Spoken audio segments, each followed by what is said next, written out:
Luciina oo hooyadeed isbitaal ayada oo ku jirto xanuunsan ayay xalay waxa ay xaflad tumasho dhalinyaro tiro badan iskugu keentay magaalada Muqdisho. meeshii Muqdisho ahayd waxay noqotay magaalada kaliya ee aad arki karto gabar 14 jir ah oo guri u kireysan yahay. gabar 15 jir ah oo guri u kireysan yahay ayaad ku arkaysaa magaalada Muqdisho. waxaad arkaysaa gabdho ayagoo dharka dhigtay oo dharka la xaflada dhiganaya haddana wiilashu daba socdaan oo saas ay u fiirinayaan jirkeedii. meeshii Muqdisho ahayd waxay noqotay meel bahalgaleen ah oo fuqsigu ku badan yahay oo dambaabigu ku badan yahay oo diin la'aantu iyo dhaqan la'aantu ay ku badato ayay noqotay. wasaaradda diinta iyo awqaafta maxay shaqadeedu tahay? wasaaradda diinta iyo awqaafta maxay shaqadeedu tahay?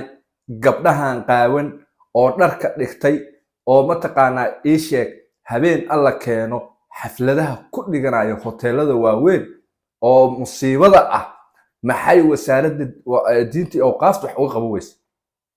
taliska booliska gobolka Banaadir gabdhahan dhaqan xumada iyo anshax xumada maalin kasta magaalada caasimadda falxumeynaya maxay wax uga qaban laayeen?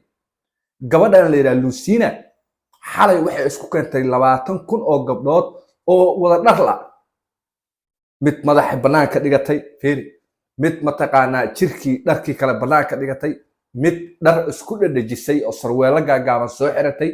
aaway dhaqankii meeye? aaway Soomaalinimadii meeye? aaway quruxdii gabdhaha Soomaaliyeed ee lagu yaqaan aaway? naagta ka xishoo weysay hooyadeed oo isbitaal ku jirta ka xishoo weysay oo xalay xaflad dhaqan xumo ah iskugu keentay wixii dhalinyaro ah ee magaalada Muqdisho joogay. ilaah baa idinku dhaarshay dhaqan noocaha ay soo wadaan. dowladda Soomaaliya dhalinyaradan fasahaadka ah wax ma laga qabto? midda kale gudoomiyaha degmada Hodan ninka haysta hoteelada Hodan ku yaala ee habeen walba gabdhuhu ay ku dhiganayaan xafladaha dhaqan xumada ah oo ay qaawan yihiin maxaa wax looga qaban waayay? maamulka gobolka Banaadir maxuu gabdhahan qaawan u fiirsanaya oo wax uga qaban waayay? 15 jir kaligeed guri kireysanaysa maxay tahay? gobolka Banaadir waa inay sharciyo ka soo dejiyaan qofku haddii uu 20 sano ka yar yahay ama 21 sano hadduu ka yar yahay in uusan guri kireysan karin uusan guri kaligiis degi karin.